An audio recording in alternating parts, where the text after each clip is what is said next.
بسم الله الرحمن الرحيم. بلى قد جاءتك آياتي فكذبت بها واستكبرت وكنت من الكافرين ويوم القيامة ترى الذين كذبوا على الله وجوههم مسودة أليس في جهنم مثوى للمتكبرين وينجي الله الذين اتقوا بمفازتهم لا يمسهم السوء ولا هم يحزنون. അസ്സലാമു അലൈക്കും വറഹ്മത്തുള്ളാഹി വബറകാതുഹു. ഖുർആൻ പദം 1610 ദിവസത്തിലേക്ക് എല്ലാവരെയും ഹാർദമായി സ്വാഗതം ചെയ്യുന്നു. വിശുദ്ധ ഖുർആനിലെ 39-ാമത്തെ അധ്യായമായ സൂറത്ത് സുമറിലെ 59 മുതൽ 61 വരെയുള്ള ആയത്തുകളാണ് ഇന്ന് പഠനവിധേയമാക്കുന്നത്. ക്ലാസ് ആരംഭിക്കുന്നതിനായി ആദരണീയനായ ഡോക്ടർ എ.ഐ. വിലായത്തുള്ള സാഹിബിനെ ക്ഷണിക്കുന്നു. അസ്സലാമു അലൈക്കും വറഹ്മത്തുള്ളാഹി വബറകാതുഹു. അഊദു ബില്ലാഹി മിനശ് ശൈത്വാനിർ റജീം. ബിസ്മില്ലാഹിർ റഹ്മാനിർ റഹീം. ബലാ ഖദ് ജാഅത്ക ആയാതി ഫകദ്ദബ്ത ബിഹാ വസ്തക്ബർത വകുൻത മിനൽ കാഫിരീൻ ويوم القيامة ترى الذين كذبوا على الله وجوههم مسودة أليس في جهنم مثوى للمتكبرين وينجي الله الذين اتقوا بمفازتهم لا يمسهم السوء ولا هم يحزنون. صدق الله العلي العظيم. സൂറത്ത് സുമറിലെ 59 മുതൽ 61 വരെയുള്ള ആയത്തുകളാണ് ഞാൻ നിങ്ങളെ കേൾപ്പിച്ചിട്ടുള്ളത്.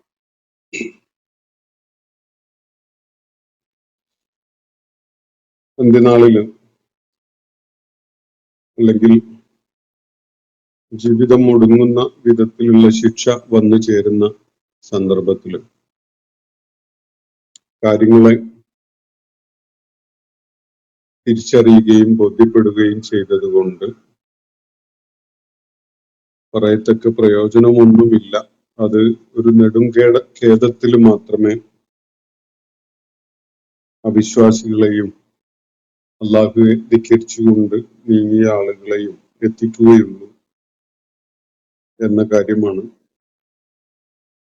നമ്മൾ കഴിഞ്ഞ ദിവസം പഠന വിധേയമാക്കിയ ആയത്തുകളിൽ അള്ളാഹു ചൂണ്ടിക്കാണിക്കുകയുണ്ടായിരുന്നു.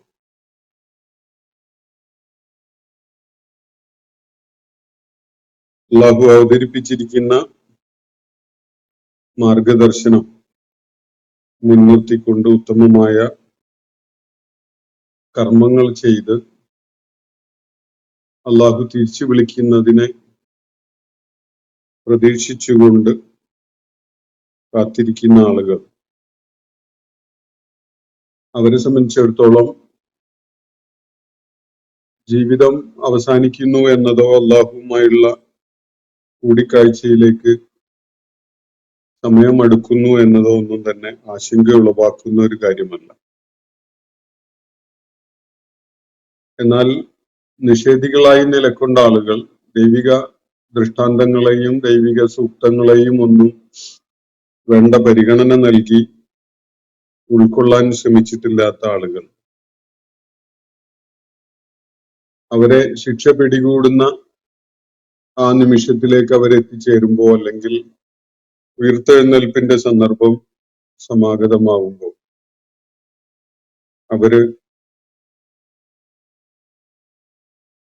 അവസരങ്ങൾ പാഴാക്കി കളഞ്ഞതിന്റെ പേരിലുള്ള വലിയ നെടുങ്കേദത്തിലായിരിക്കും എന്നാണ്. മാത്രവുമല്ല, ദൈവിക മാർഗദർശനം പ്രവാചകന്മാർ മുഖേനയോ അല്ലെങ്കിൽ അള്ളാഹുവിന്റെ മാർഗത്തിലേക്ക് ആളുകളെ ക്ഷണിച്ചുകൊണ്ടിരുന്നവരുടെ അവര് മുഖേനയോ ഒക്കെ കേൾക്കാനും അറിയാനും സാധിച്ചപ്പോൾ അതിനെ പരിഹസിച്ചുകൊണ്ടിരുന്ന ആളുകൾ ആ സന്ദർഭത്തിൽ വല്ലാത്ത ഖേദം പ്രകടിപ്പിക്കുന്ന വല്ലാത്ത നെടുങ്കേതത്തിൽ അകപ്പെട്ട ഒരവസ്ഥയായിരിക്കും എന്നതാണ് ഇവിടെ ചൂണ്ടിക്കാണിക്കപ്പെടുകയുണ്ടായത്. അള്ളാഹു ഞങ്ങൾക്ക് മാർഗദർശനം നൽകിയിരുന്നെങ്കിൽ, അള്ളാഹു എനിക്ക് മാർഗദർശനം നൽകിയിരുന്നെങ്കിൽ തീർച്ചയായിട്ടും ഞാൻ ദൈവഭക്തന്മാരുടെ കൂട്ടത്തിൽ ഉൾപ്പെടുമായിരുന്നു എന്ന സങ്കടം പറച്ചിലും, അതുപോലെ ഒരവസരം കൂടി അള്ളാഹു തരികയാണെങ്കിൽ തീർച്ചയായിട്ടും ഞാൻ സുഹൃതം ചെയ്യുന്നവരോടൊപ്പം നിലക്കൊള്ളുമെന്നുമൊക്കെയാണ് അവര് വിലപിച്ചുകൊണ്ട് പറയുകയുണ്ടാവുക ആ സന്ദർഭത്തിൽ. എന്നാൽ ആ കാര്യം യഥാർത്ഥത്തില് യാതൊരു പ്രയോജനവുമില്ലാത്ത ഒരു ഖേദം പ്രകടിപ്പിക്കലും മാത്രമാണ്. അവര് ഈ ഖേദം പ്രകടിപ്പിക്കലിനോടുള്ള പ്രതികരണം എന്ന നിലക്ക് കേൾക്കാൻ പോകുന്നത് ഇവിടെ ഇന്ന് ഞാൻ നിങ്ങളെ കേൾപ്പിച്ച ആയത്തുകളിൽ അടങ്ങിയിട്ടുള്ള ചില കാര്യങ്ങളാണ്. ബല ഖദ് ജാഅത്ക ആയാതി, അല്ലാഹു അവർക്ക് നൽകപ്പെടുന്ന പ്രതികരണം എന്താണ് എന്നത് വ്യക്തമാക്കുകയാണ്. ഇന്ന് ഞാൻ നിങ്ങളെ കേൾപ്പിച്ച ആയത്തുകളിൽ ആദ്യത്തെ 59-ാമത്തെ ആയത്തില് ബല ഖദ് ജാഅത്ക ആയാതി, ആ സന്ദർഭത്തില് അവർക്ക് ലഭിക്കുന്ന ഒരു പ്രതികരണം, ഒരു മറുപടി ഇതാണ്: അങ്ങനെയല്ല, നിങ്ങളുടെ ഈ നെടുങ്കേതമൊന്നും, നിങ്ങളുടെ ഈ വിഷമം പ്രകടിപ്പിക്കലൊന്നും ഫലവത്തായ എന്തെങ്കിലും പ്രയോജനമുള്ള ഒരു സംഗതിയല്ല, അതിന് നിങ്ങൾക്ക് അർഹതയുമില്ല. കാരണം ഖദ് ജാഅത്ക ആയാതി, എന്റെ സൂക്തങ്ങൾ, എന്റെ ദൃഷ്ടാന്തങ്ങൾ നിങ്ങളുടെ മുന്നിൽ എത്തിയതാണ്, നിനക്ക് ലഭിച്ചതാണ്. ഫകദ്സബ്ത, അപ്പോൾ നീ അതിനെ നിഷേധിക്കുകയായിരുന്നു, കളവാക്കുകയായിരുന്നു. ഫകദ്സബ്ത ബിഹ വസ്തക്ബർത, മാത്രമല്ല നീ വലിയ അഹന്ത കാണിച്ചുകൊണ്ട് നീങ്ങുകയായിരുന്നു. തള്ളിക്കളയുക മാത്രമല്ല, ഗർഭിഷ്ഠനായിട്ട് കിബിറ് കാണിക്കുകയായിരുന്നു. വസ്തക്ബർത വകുന്ത മിനൽ കാഫിരീൻ, ഈ നിലപാടുകൾ ഉള്ള നിഷേധിയായിട്ട് മാറുകയായിരുന്നു നീ എന്നാണ് ആ ഘട്ടത്തില് അത്തരം ആളുകളോട് അള്ളാഹു പറയുക. ഇതാണ് അവിടെ അവർക്ക് ലഭിക്കാനിരിക്കുന്ന പ്രതികരണം. മറ്റൊരവസരം കിട്ടിയിരുന്നെങ്കിൽ എന്നത്, അതുപോലെ അള്ളാഹു ഞങ്ങൾക്ക് ഹിദായത്ത് തന്നിരുന്നെങ്കിൽ എന്നത്, അതുപോലെ അള്ളാഹുവുമായി ബന്ധപ്പെട്ടുകൊണ്ടുള്ള ഉണർത്തലുകളെ ഞാൻ അവഗണിക്കാതിരുന്നെങ്കിൽ എന്നൊക്കെയുള്ള സംസാരം. ഈ സംസാരത്തിനൊന്നും യാതൊരു പ്രസക്തിയുമില്ല, യാതൊരു ഫലവും ഉണ്ടാക്കാൻ പോകുന്നില്ല ഈ സംസാരമൊന്നും. മറിച്ച് വസ്തുത ഇതിന്നൊക്കെ വ്യത്യസ്തമായതായിരുന്നു. ഖദ് ജാഅത്ക ആയാതി, കണ്ണു തുറപ്പിക്കുന്ന ദൃഷ്ടാന്തങ്ങൾ, ദൈവിക യാഥാർത്ഥ്യം ബോധ്യപ്പെടാൻ നിനക്ക് ഏറെ ഉപകരിക്കുന്ന വിധത്തിലുള്ള കണ്ണു തുറപ്പിക്കുന്ന ദൃഷ്ടാന്തങ്ങൾ നിന്റെ മുന്നിലേക്ക് എത്തിയതാണ്. ഖദ് ജാഅത്ക ആയാതി, എന്റെ ഒന്നിനു പുറകെ ഒന്നായിക്കൊണ്ടുള്ള ദൃഷ്ടാന്തങ്ങൾ നിന്നിലേക്ക് വന്നതാണ്, നിന്റെ അടുക്കിലേക്ക് വന്നതാണ്. ഇത് ദൃഷ്ടാന്തങ്ങൾ എന്നത് ഇവിടെ ദൈവിക സൂക്തങ്ങളായ വിശുദ്ധ ഖുർആനിലെ ആയാത്തുകളാവാം, അതല്ലെങ്കിൽ അള്ളാഹുവിന്റെ ഏകത്വം ബോധ്യപ്പെടുത്തി തരുന്ന പ്രാപഞ്ചിക പ്രതിഭാസങ്ങളാവാം. ഏതു വിധത്തിലുള്ള ദൈവിക ദൃഷ്ടാന്തമാണെങ്കിലും അതൊക്കെയും നിന്റെ ശ്രദ്ധയെ തട്ടി ഉണർത്തുന്ന വിധത്തിൽ നിന്റെ മുന്നിലേക്ക് എത്തിയിട്ടുണ്ടായിരുന്നതാണ്.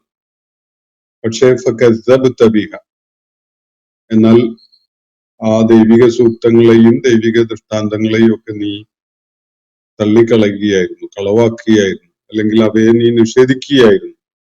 അവയൊന്നും ദൈവിക ദൃഷ്ടാന്തമായിട്ട് ഉൾക്കൊള്ളാൻ നീ സന്നദ്ധനായില്ല. അവയൊന്നും പ്രയോജനപ്പെടുത്തിക്കൊണ്ട് ദൈവിക യാഥാർത്ഥ്യം മനസ്സിലാക്കാൻ നീ സന്നദ്ധനായില്ല. അപ്പോ നീ അതിനെ നിഷേധിക്കുകയായിരുന്നു. ഫകദ്സബ്ത ബിഹ വസ്തക്ബർത, നിന്നെ കിബിറ് കീഴടക്കിയിട്ടുണ്ടായിരുന്നു. നീ ഗർഭിഷ്ഠനായിക്കൊണ്ടാണ്, കിബിറ് കാണിക്കുന്നവനായി, അഹന്ത കാണിക്കുന്നവനായി നിലകൊള്ളുകയായിരുന്നു. ഇത് പിശാചിന്റെ ഒരു ഗുണമാണ്, ശൈത്താന്റെ ഒരു പ്രത്യേകതയാണ് ഈ കിബിറ്. ശൈത്താന്റെ പാത പിന്തുടരുന്ന എല്ലാവരും ഈ കിബിറിന്റെ ഒരു അംശം പേറിക്കൊണ്ടാണ് പോകുന്നത്. അതിന്റെ നേരെ വിപരീതമായ ഒരു മനോഘടനയാണ് അള്ളാഹുവിന് സമർപ്പിക്കുവാനുള്ള സന്നദ്ധത എന്ന് പറയുന്നത്. അള്ളാഹുവിന് കീഴ്പ്പെടാനുള്ള സന്നദ്ധത. അങ്ങനെയുള്ള ഒരാളെയാണ് മുസ്ലിം എന്ന് പറയാം. ആ കീഴ്പ്പെടലിനാണ് ഇസ്ലാം എന്ന് പറയാം. കീഴ്പ്പെടാൻ കൂട്ടാക്കാതെ അള്ളാഹുവിന് വിധേയപ്പെടാനുള്ള സന്നദ്ധത ഇല്ലാതെ അഹന്തയോടുകൂടി ഗർവ് കാണിച്ചുകൊണ്ട് മാറി നിൽക്കുന്നതിനാണ് കിബിർ എന്ന് പറയാം. പിശാച് അള്ളാഹു നൽകിയ നിർദ്ദേശം അവഗണിച്ചുകൊണ്ട് ആദമിന് സുജൂദ് ചെയ്യാൻ കൂട്ടാക്കാതിരുന്ന ആ സംഭവം ഖുർആൻ വിവരിക്കുന്നുണ്ടല്ലോ. ആ ഘട്ടത്തിൽ പിശാചിന്റെ നിലപാടിൽ പ്രകടമായിരുന്ന ആ കാര്യം എന്ന് പറയുന്നത് കിബിറാണ്. എന്നെ തീ കൊണ്ടാണ് സൃഷ്ടിച്ചിട്ടുള്ളത്, അവനെ കളിമണ്ണ് കൊണ്ട് സൃഷ്ടിക്കപ്പെട്ട ഒരാളെ തീ കൊണ്ട് സൃഷ്ടിക്കപ്പെട്ട ഔന്നത്യമുള്ള ഒരാള് എന്ന നിലയ്ക്ക് ഞാൻ എങ്ങനെ അവന് സുജൂദ് ചെയ്യും? ഇതാണ് പിശാചിനെ വേട്ടയാടിയ, പിശാചിന് അഹന്തയും അതുപോലെ ഗർവവും ഒക്കെ ഉണ്ടാക്കിയ ഒരു ആലോചന. അപ്പൊ ഈ ഒരു ആലോചനയുള്ള ഒരാൾക്ക് ഒരിക്കലും തന്നെ അള്ളാഹുവിന് വിധേയപ്പെടാൻ, അള്ളാഹുവിന്റെ അബുദാണ് ഞാൻ എന്ന് ഏറ്റുപറയാൻ സാധിക്കില്ല. അങ്ങനെ ഒരാൾക്ക് മുസ്ലിം ആയിട്ട് അള്ളാഹുവിന് വിധേയപ്പെട്ടവൻ എന്ന നിലക്ക് ജീവിക്കാനും സാധ്യമല്ല. അപ്പൊ അള്ളാഹുവിടെ പറയുന്നത് നിനക്ക് അവസരം ഉണ്ടായിരുന്നു. കൃത്യമായിട്ടും അള്ളാഹുവിനെ ബോധ്യപ്പെടുന്ന വിധത്തിലുള്ള ആയാത്തുകള് നിന്റെ മുന്നിൽ വന്നിട്ടുണ്ടായിരുന്നു. നീ അവയെ നിഷേധിക്കുകയായിരുന്നു, നീ കിബ്ർ കാണിക്കുകയും ചെയ്തു. എന്നിട്ടോ വകുന്ത മിനൽ കാഫിരീൻ, അങ്ങനെ നീ കാഫിറുകളിൽ പെടാനാണ് തീരുമാനിക്കുകയുണ്ടായത്. കാഫിറുകൾ എന്ന് പറഞ്ഞാൽ നിഷേധികളും അതേപോലെ തന്നെ നന്ദി കെട്ടവരുമാണ്, കൃതജ്ഞത കാണിക്കുന്നവരാണ്. അള്ളാഹുവിനെ തിരിച്ചറിഞ്ഞുകൊണ്ട് അള്ളാഹുവിനെ റബ്ബായി ഉൾക്കൊള്ളുന്ന ആളുകൾ തീർച്ചയായിട്ടും അള്ളാഹു അത്തരം ആളുകൾക്ക് നൽകിയിട്ടുള്ള അനുഗ്രഹങ്ങളെ കുറിച്ച്, അള്ളാഹു അവർക്ക് നൽകി അവരെ സൃഷ്ടിച്ചതിന്റെ പേരിൽ അവർക്ക് നൽകിയിട്ടുള്ള ജീവിതം എന്ന അവസരത്തിന്റെ പേരിലൊക്കെ അള്ളാഹുവിനോട് പ്രതിബദ്ധതയും കടപ്പാടും ഒക്കെ കാണിക്കുന്നവരായിരിക്കും. അവര് കൃതജ്ഞത ഉള്ളവരായിരിക്കും. അവരൊരിക്കലും തന്നെ നന്ദി കെട്ടവരോ നിഷേധികളോ ആയി മാറുകയില്ല. അപ്പോ ഇവിടെ ഈ നെടുങ്കേതത്തിൽ അകപ്പെട്ടിരിക്കുന്ന ആളുടെ യഥാർത്ഥ പിക്ചർ, യഥാർത്ഥ അവസ്ഥ ഇതാണ് എന്നാണ് അള്ളാഹു അയാളോട് പ്രതികരിക്കുന്ന വിധത്തില് വ്യക്തമാക്കുന്നത്.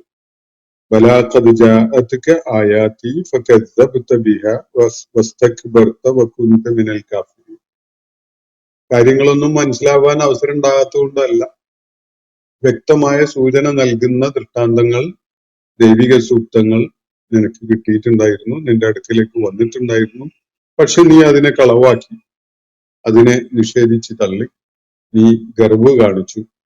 അങ്ങനെ നിഷേധികളുടെ കൂട്ടത്തില് നീ പെടുകയും ചെയ്തു, അല്ലെങ്കിൽ നന്ദി കെട്ടവരുടെ കൂട്ടത്തില് നീ പെടുകയും ചെയ്തു. ഇതാണ് സംഭവിച്ചത്. എന്നാൽ ഇപ്പോഴോ, ഇനി എന്താണ് അവസ്ഥ? വയൗമൽ ഖിയാമത്തി, ഉയർത്തെഴുന്നേൽപ്പിന്റെ നാളിൽ. ആ ഘട്ടത്തിലാണല്ലോ ഇവരുടെ നെടുങ്കേതം വളരെ പ്രകടമായിട്ട് എല്ലാവർക്കും കാണാൻ കഴിയും. അല്ലാഹു സുബ്ഹാനഹു വ തആല ആ സന്ദർഭത്തില് എന്തായിരിക്കും അവസ്ഥ എന്നത് നബി സല്ലല്ലാഹു അലൈഹി വസല്ലമക്ക് വിശദമാക്കി കൊടുക്കുകയാണ്. വയൗമൽ ഖിയാമത്തി, ഉയർത്തെഴുന്നേൽപ്പ് നാളിൽ. തറല്ലദീന കദബു അലല്ലാഹി, അള്ളാഹുവിനെ കുറിച്ച് വ്യാജം പറഞ്ഞുണ്ടാക്കിയ ആളുകൾ, അള്ളാഹുവിനെ കുറിച്ച് കളവ് പറഞ്ഞുകൊണ്ടിരുന്ന ആളുകൾ, അവരെ താങ്കൾക്ക് കാണാൻ കഴിയും. ഏതു വിധത്തിലാണ്? വുജൂഹുഹും മുസ്വദ്ദ, അവരുടെ മുഖങ്ങൾ ഇരുണ്ടുപോയതായിട്ട്, മുഖങ്ങളൊക്കെ കറുത്ത് കരുവാളിച്ചു പോയ ഒരവസ്ഥയിലാണ് അവരെ കാണാൻ സാധിക്കുക എന്നാണ് നബി സല്ലല്ലാഹു അലൈഹി വസല്ലമയോട് ഇവിടെ പറയുന്നത്. തറ, താങ്കൾക്ക് കാണാം, അല്ലദീന കദബൂ അലല്ലാഹ്, അള്ളാഹുവിന്റെ പേരിൽ വ്യാജം പറഞ്ഞുകൊണ്ടിരുന്ന ആളുകളെ എന്ന് പറഞ്ഞാൽ അള്ളാഹുവിന്റെ ആയാത്തുകളെ സത്യപ്പെടുത്തിക്കൊണ്ട് അള്ളാഹുവിനെ സ്രഷ്ടാവായിട്ടും റബ്ബായിട്ടും ഒക്കെ അംഗീകരിക്കാൻ കൂട്ടാക്കാതെ വ്യാജം പറഞ്ഞുകൊണ്ടിരുന്ന ആളുകൾ. ആ ആളുകളെ നിനക്ക് കാണാൻ സാധിക്കും. ഏതു വിധത്തിലാണ്? വുജൂഹുഹും മുസ്വദ്ദ, സവാദ്, സൗദ എന്നൊക്കെയുള്ള പദത്തിന് ആ റൂട്ട് വേർഡ് നിന്നാണ് അസ്വദ്, അതിന്നൊക്കെയാണ് ഈ മുസ്വദ്ദ എന്നുള്ള വാക്ക് വരുന്നത്. സൗദ എന്നുള്ള ഈ പദം, അതിന്നാണ് ഈ മുസ്വദ്ദത്ത് എന്ന ഈ പദം വരുന്നത്. ഇവരുടെ മുഖങ്ങൾ ആ ഘട്ടത്തില് കറുത്തിരുണ്ട കരുവാളിച്ച ഒരവസ്ഥയിലായിരിക്കും. ഇത് കറുപ്പ് എന്നുള്ള നിറത്തെ അല്ല യഥാർത്ഥത്തിൽ പരാമർശിക്കുന്നത്. കുറ്റബോധം കാരണമായിട്ടും അമളി പറ്റിയതിന്റെ പേരിലും തെറ്റുകാരനായി പോയതിന്റെ പേരിലും ഒക്കെ അനുഭവിക്കേണ്ടി വരുന്ന മനക്ലേശം മുഖത്ത് പ്രകടമാകുമ്പോഴാണ് ഈ മ്ലാനത ഉണ്ടാവുക. തൊലി കറുത്താളും തൊലി വെളുത്താളും അതുപോലെ വ്യത്യസ്തമായ അതിനോട് ക്ലോസ്നെസ് ഉള്ള വർണ്ണങ്ങളൊക്കെ ഉള്ള ആളുകൾ ഉണ്ടാവും. അതിനെക്കുറിച്ചല്ല ഈ പരാമർശം. മുഖം കറുത്തിരുണ്ടു പോവുക എന്ന് പറയുന്നത് പ്രസന്നത നഷ്ടപ്പെട്ട അല്ലെങ്കിൽ കുറ്റബോധം വല്ലാതെ പ്രകടമായ നിഴലിക്കുന്ന ഒരു മുഖം ഉള്ളവനാവുക എന്നതാണ് അതുകൊണ്ട് സൂചിപ്പിക്കപ്പെടുന്നത്. അപ്പോ വുജൂഹുഹും മുസ്വദ്ദ, കറുത്ത് കരിവാളിച്ചു പോയ അല്ലെങ്കിൽ അങ്ങേയറ്റത്തെ മ്ലാനത പരന്നിട്ടുള്ള, അങ്ങേയറ്റത്തെ കുറ്റബോധം പിടികൂടിയിട്ടുള്ള അവസ്ഥയിലായിരിക്കും അവരുടെ മുഖങ്ങൾ. അലൈസ ഫീ ജഹന്നമ മസ്വൻ ലിൽ മുതകബ്ബിരീൻ എന്നാണ് തുടർന്ന് ഒരു ചോദ്യരൂപത്തിൽ അള്ളാഹു ഉന്നയിക്കുന്ന അല്ലെങ്കിൽ കാര്യം പറയുന്നത്. അലൈസ ഫീ ജഹന്നം, നരകത്തില് മസ്വ, ഇടം, മടക്കഗേഹം ഇല്ല എന്നുണ്ടോ?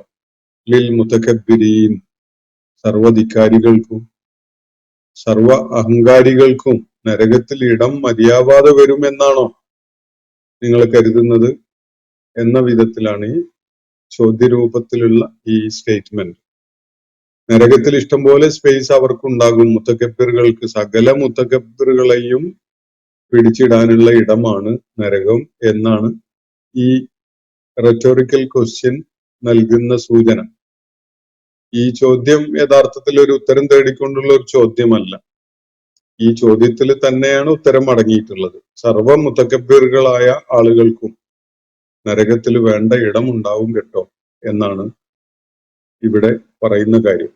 അലൈസ ഫീ ജഹന്നമ മസ്വൻ ലിൽ മുതകബ്ബിരീൻ, മുതകബ്ബിറുകളായ ആളുകൾക്ക് ജഹന്നമില് ഇടം ഇല്ലാതെ വരുമെന്നാണോ എന്നാണ് ചോദ്യം. ഒരിക്കലും അങ്ങനല്ല. മുതകബ്ബിറുകളുടെ സകല മുതകബ്ബിറുകളെയും ഉദ്ദേശിച്ചുകൊണ്ട് തന്നെയാണ് അള്ളാഹു നരകത്തെ രൂപകൽപ്പന ചെയ്തിട്ടുള്ളത് എന്നതാണ് ഇവിടെ നൽകപ്പെടുന്ന സൂചന. എന്നാൽ ഇതാണ് ഈ ധിക്കാരികളുടെ പരിണതിയെങ്കിൽ വയുനജ്ജി അല്ലാഹു അല്ലദീന തഖൗ ബിമഫാസതിഹിം, അള്ളാഹു ഒരു വിഭാഗത്തെ അവർക്ക് മോക്ഷം നൽകി രക്ഷപ്പെടുത്തും. ഒരു വിഭാഗത്തിന്റെ കാര്യത്തിൽ അള്ളാഹു അവരെ യുനജ്ജി എന്നാണ് പറയുന്നത്. അവൻ രക്ഷപ്പെടുത്തും, അവർക്ക് രക്ഷ തുറന്നു കിട്ടും. ആരാണത്? വയുനജ്ജി അല്ലാഹു അല്ലദീന തഖൗ ബിമഫാസതിഹിം, അള്ളാഹുവിനോട് ഭയഭക്തി പുലർത്തിയ, തഖ്വയുള്ള, സത്യസന്ധത കാണിച്ച, അതുപോലെ ഭയഭക്തിയും അതുപോലെ കാര്യങ്ങളിൽ സൂക്ഷ്മതയും ശ്രദ്ധയും ഒക്കെ ചെലുത്തിയ ആളുകളുടെ കാര്യത്തിൽ തീർച്ചയായിട്ടും അവർക്ക് അള്ളാഹു മോക്ഷം നൽകും. വയുനജ്ജി അള്ളാഹു അവരെ രക്ഷപ്പെടുത്തും, അല്ലെങ്കിൽ അള്ളാഹു അവരെ വിജയിപ്പിക്കും, അവർക്ക് മോക്ഷം നൽകും എന്നൊക്കെ മനസ്സിലാക്കാതെ വയുനജ്ജി അല്ലാഹു അല്ലദീന തഖൗ, എങ്ങനെയാണ് അവരെ രക്ഷപ്പെട്ടിട്ടുള്ളത്? ബി മഫാസതിഹിം, അവരുടെ വിജയോപാധികളെ മുൻനിർത്തിക്കൊണ്ടാണ്. അവർ ചില വിജയോപാധികൾ അവലംബിക്കുകയുണ്ടായിട്ടുണ്ട്. അതാണ് അവരുടെ മഫാസത്തുകൾ. രക്ഷാമാർഗം അവർക്ക് മുന്നിൽ തുറന്നു കിടക്കുന്നുണ്ടായിരുന്നു. ആ മാർഗങ്ങൾ അവർ പ്രയോജനപ്പെടുത്തുകയാണ് ഉണ്ടായത്.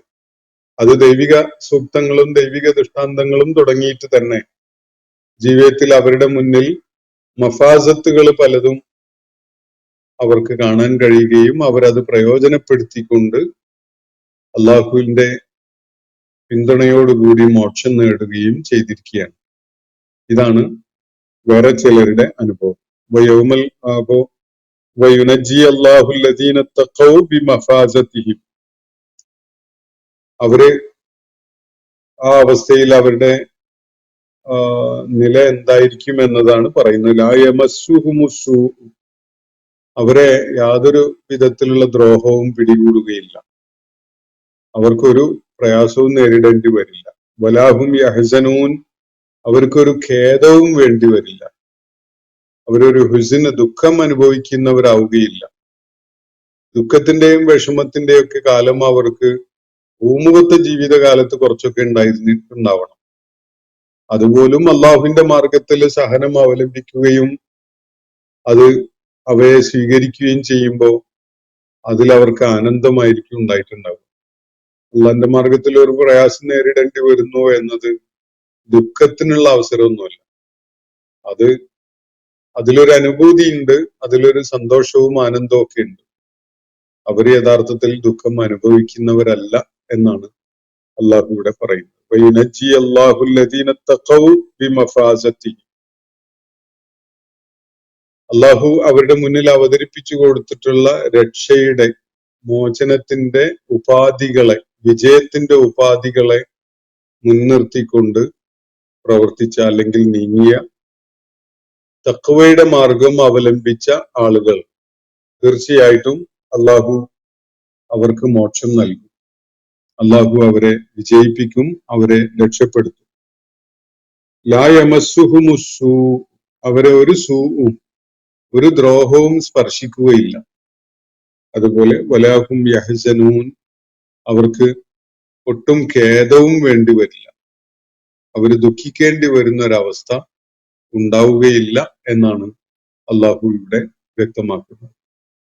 അപ്പോ ദൈവിക ദൃഷ്ടാന്തങ്ങളെ മുൻനിർത്തി സത്യം ഉൾക്കൊണ്ട് അള്ളാഹുവിന് വിധേയപ്പെട്ട് അള്ളാഹുവിന്റെ മാർഗത്തില് ഇഹ്സാൻ ചെയ്തുകൊണ്ട് മുന്നേറാൻ സന്നദ്ധരായ ആളുകൾ ഒരു ഭാഗത്തും, ദൈവിക ദൃഷ്ടാന്തങ്ങളെ അവഗണിക്കുകയും പരിഹസിക്കുകയും കണ്ണു തുറന്ന് അവയെ കാണാനോ ഉൾക്കൊള്ളാനോ സന്നദ്ധരാവാതിരിക്കുകയും അവയെ തള്ളിക്കളയുകയും ഒക്കെ ചെയ്തുകൊണ്ട് തോന്നിയ വിധത്തില് അള്ളാഹുവിന്റെ മാർഗദർശനം ഒട്ടും പ്രയോജനപ്പെടുത്താൻ ഉദ്ദേശിക്കാതെ തോന്നിയ വിധത്തില് ജീവിച്ച് നീങ്ങിയ ആളുകൾ, അവര് സകല സയ്യത്തിലും അതുപോലെ എല്ലാ വിധത്തിലുള്ള കിബറിന്റെ അവസ്ഥയിലൂടെയും ഒക്കെയാണ് കടന്നു പോകുന്നത്.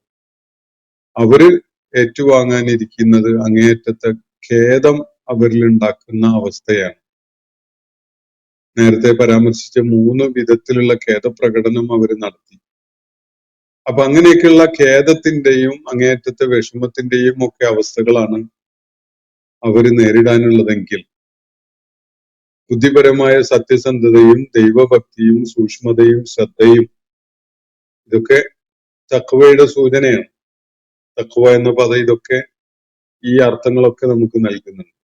ഈ മാർഗം അവലംബിച്ചുകൊണ്ട് നീങ്ങിയ ആളുകൾ തീർച്ചയായിട്ടും അവരുടെ മോക്ഷം അല്ലാഹു ഉറപ്പുവരുത്തും. അവര് വിജയോപാധികളെ ആശ്രയിച്ചുകൊണ്ട്, വിജയോപാധികളെ മുൻനിർത്തിക്കൊണ്ടാണ് അവരുടെ ജീവിത പ്രയാണം നടത്തിയിട്ടുള്ളത്. അവരെ യാതൊരു വിധത്തിലുള്ള ദ്രോഹവും സ്പർശിക്കുകയില്ല, അവര് ഒരു നിലക്കും ദുഃഖം അനുഭവിക്കേണ്ടി വരികയുമില്ല എന്നാണ് അള്ളാഹു ഇവിടെ വ്യക്തമാക്കുന്നത്. അപ്പൊ ഇന്നത്തെ സെഷൻ നമ്മളിവിടെ അവസാനിപ്പിക്കുകയാണ്. സൂറത്ത് സുമറിലെ 59 മുതൽ 61 വരെയുള്ള ആയത്തുകളാണ് നമ്മൾ ഇന്ന് പഠന വിധേയമാക്കിയിട്ടുള്ളത്.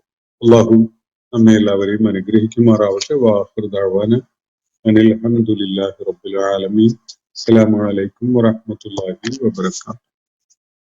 ഇന്നത്തെ ഖുർആൻ പദം ഇവിടെ സമാപിക്കുന്നു. ഖുർആൻ പഠനത്തിൽ പങ്കെടുത്ത എല്ലാവർക്കും അല്ലാഹു അർഹമായ പ്രതിഫലം നൽകി അനുഗ്രഹിക്കട്ടെ.